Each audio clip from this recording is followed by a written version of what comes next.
Hey y'all, Tom at Buxton Auto. I got another video for you today. This one about salvage titles. I'm kind of calling it the guide to buying a rebuilt or salvage title car. So if you're considering buying one of these cars, I have some tips and pointers, explanations, and things like that. I am a licensed dealer here in Texas, so some of the information I share may be Texas specific, but your state may be similar, and if nothing else, it will open your eyes to what you need to consider if you're thinking of buying a rebuilt or a salvage title car. So let's get into it.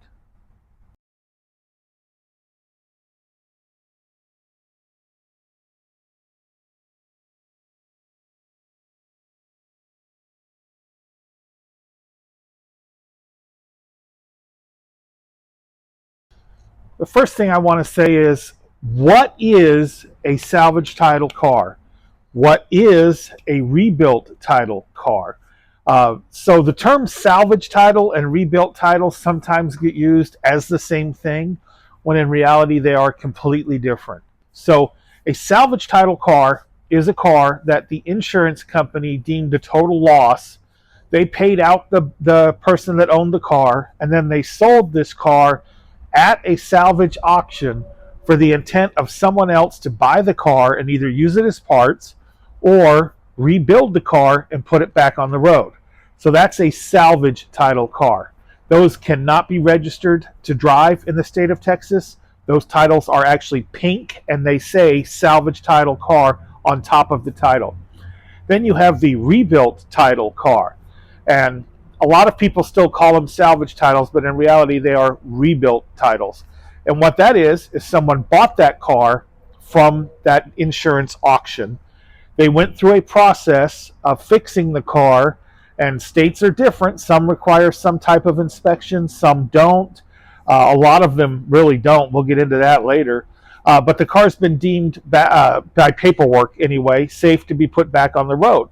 So then you turn in that salvage title and the paperwork that you did, and you receive back a, in Texas, blue title, but under remarks it says rebuilt.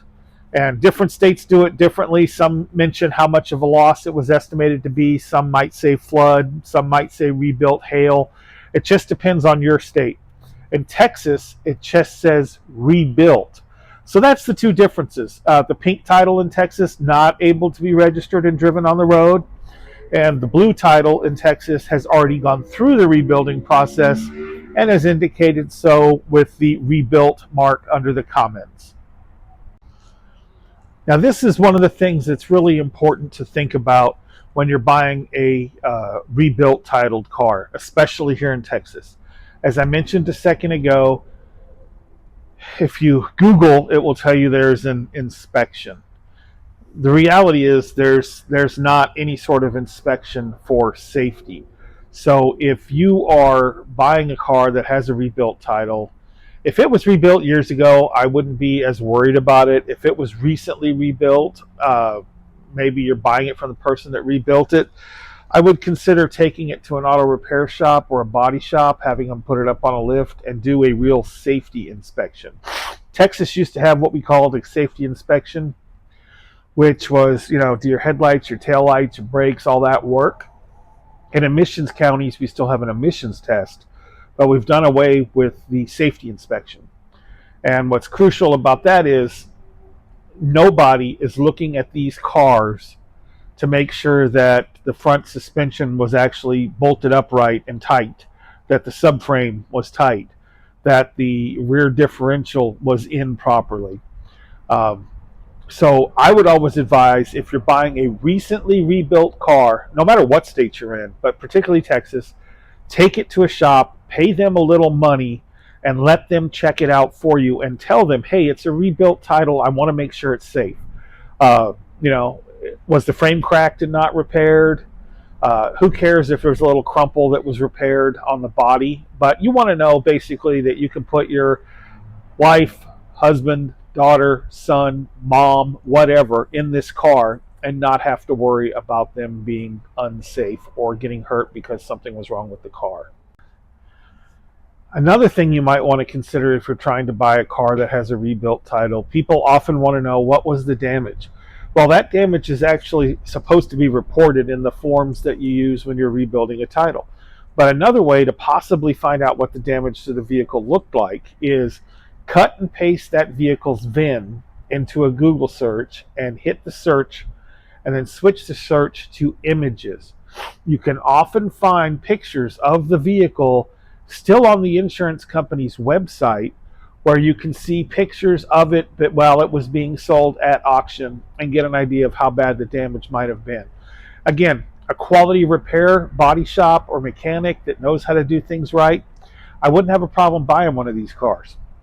But where I'm worried is when somebody buys it as an individual because they're going to flip a car and make some money, and they fix it in their garage or their driveway. They may not actually have all the technical skills they need to do this and do it safely.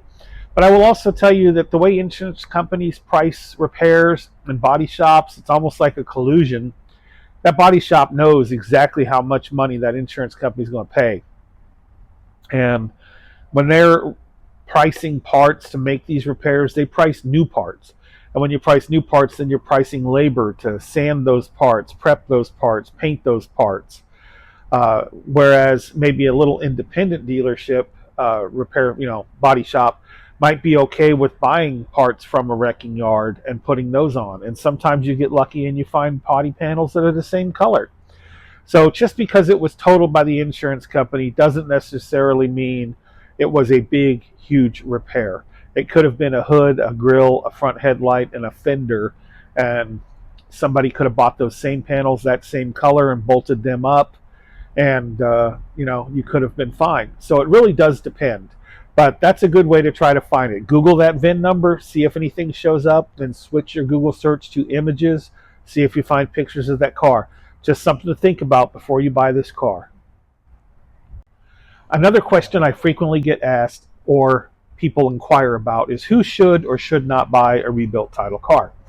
I always say if you are trying to buy some kind of vintage Corvette or collector car or something like that, probably wouldn't buy the rebuilt title car. Yes, you would get it at a big discount, but that value is going to be diminished if you're buying something like that. Somebody that should buy or could buy a rebuilt title car is somebody that doesn't care that it is going to have less value and say they can't afford a 2020 whatever, but if they found this one that had a rebuilt title, they could, and that's really the car they want.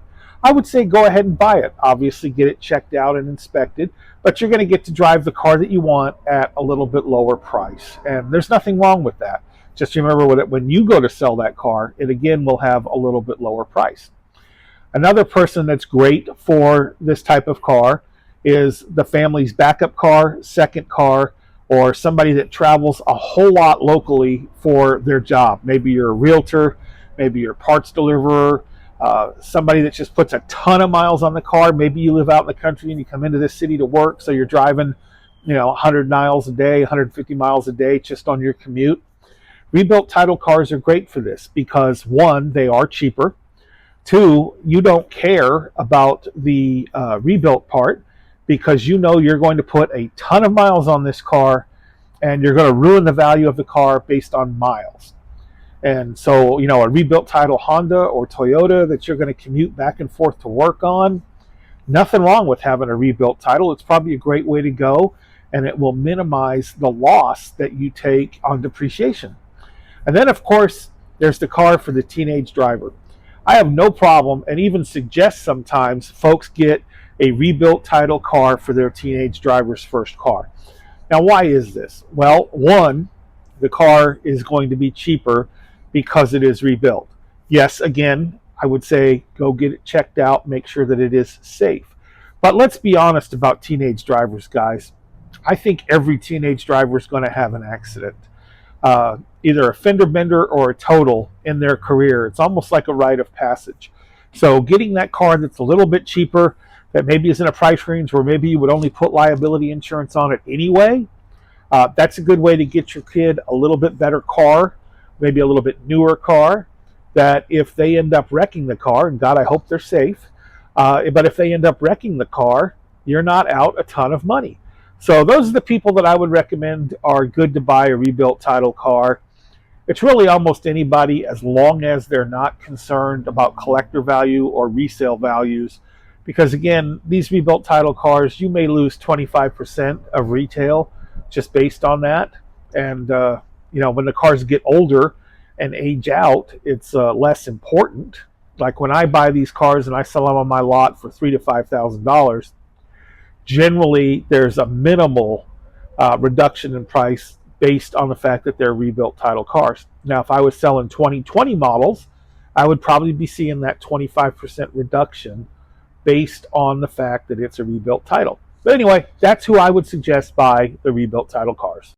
I've already touched on this earlier in the video, but one of the questions I get is, what's the most important thing to consider when you're buying a rebuilt title car?